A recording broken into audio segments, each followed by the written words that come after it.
দেখেন গাইস, আজকে আমি ডিম, আলু আর ডাল ভর্তা একসাথে করব। আমি এই খাবার আগে খাই নাই। আজকে আপনাদের ভাই বলতেছে যে এরকম করে ভর্তা করবার। আমি বলছি আমি তো এরকম আগে করি নাই, দেখি চেষ্টা করে কেমন লাগে। অনেক মজা লাগে সেই বলে খাইছি।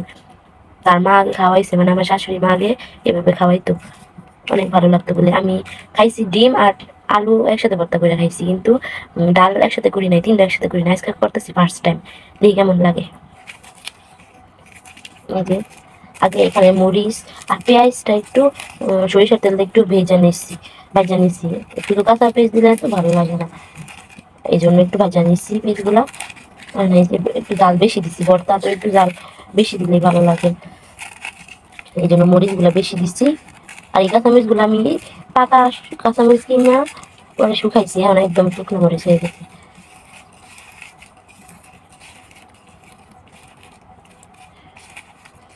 আমি জানি এই বোতলটা দেখে অনেকের খাইবার মন চাইব, আপনারা মন চাইলে কি করবেন, নিজেরা কইরা খাইবেন। হ্যাঁ, না আমি দাওয়াত দিলে তো আসা সম্ভব না, আপনারা নিজেরাই কইরা খাইবেন। তাও দাওয়াত রইলো, আইসা খাইয়া দেন। এই যে মরিচ কষলানি শেষ, এই যে আপনাদের ভাই ফোন দিছে, সে এখনো কাজের আইসে না, এখন বলতেছে নুডলস খাইবো। ভর্তাটা কইরা তাহলে নুডলস রান্না করি গা। আলুগুলা সিদ্ধ করার পর তাড়াতাড়ি ভর্তা করতে হয়, নাহলে শক্ত হয়ে গেলে চটকানো যায় না সহজে।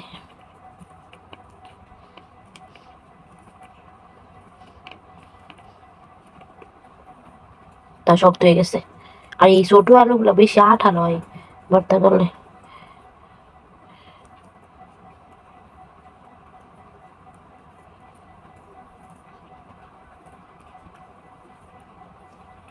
এখনো ভর্তা করতেছি, এটা আমি খাইতাম না সকালে। খাই সকালে নিলে আমার দেরি হয়ে যাবো উঠতে উঠতে উঠতে, সে আবার 9টার মধ্যে হ্যাঁ,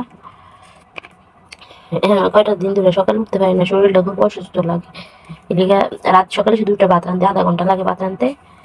আর তরকারি মিষ্টি কুমড়া রাঁধছি, আর এই যে ভর্তা।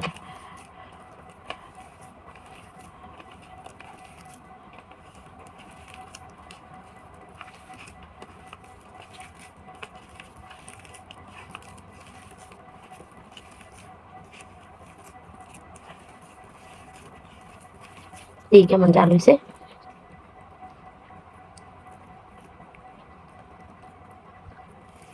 ঠিক হয়েছে জাল। একটু লবণ লাগবো, যদি খাটি। এক হাতে দূরে দূরে ভিডিও করা, তেল ডালা একেবারে ঝামেলা।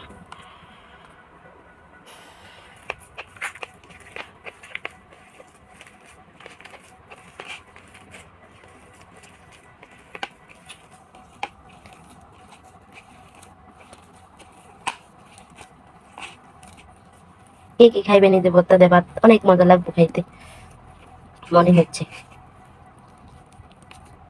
করা হয়ে গেছে, ডাল সিদ্ধ করা এই ভর্তা শেষ হয়ে গেলে পর আবার মরিচ দিয়ে একটু কষলে এটা খাওয়ান যে এটা আগে শেষ করার ব্যাপার।